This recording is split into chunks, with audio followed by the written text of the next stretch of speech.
एक बार बादशाह अकबर ने घोषणा किया, यदि कोई व्यक्ति सर्दी के मौसम में नर्मदा नदी के ठंडे पानी में रहकर सारी रात गुजार देगा, उसे भारी भरकम तोहफे से पुरस्कृत किया जाएगा।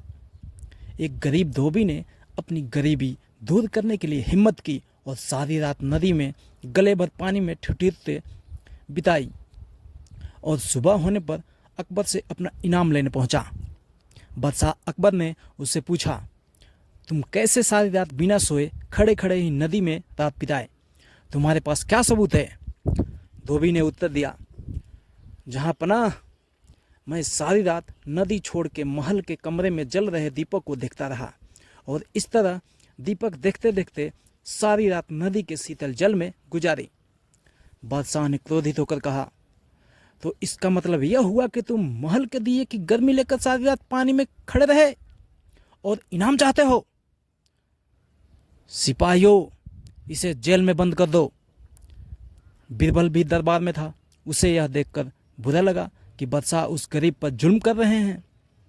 बीरबल दूसरे दिन दरबार में हाजिर नहीं हुआ, जबकि उस दिन दरबार की एक आवश्यक बैठक थी। बादशाह ने एक सेना को बीरबल को बुलाने के लिए भेजा। सेना ने लौट कर आया और बोला,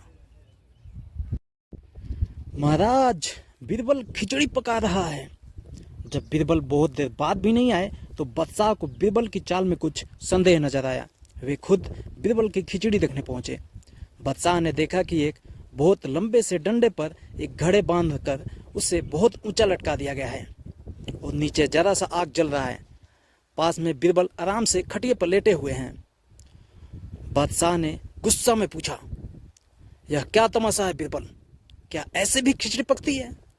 बीरबल ने कहा, माफ करे जहां पनाह, जरूर पकेगी। वैसे ही पकेगी जैसे कि धोबी को महल के दिए की गर्मी मिली थी। बादशाह को बात समझ में आ गई। उन्होंने बीरबल को गले लगाया और धोबी को रिहा करने और उसे इनाम देने का हुक्म दिया।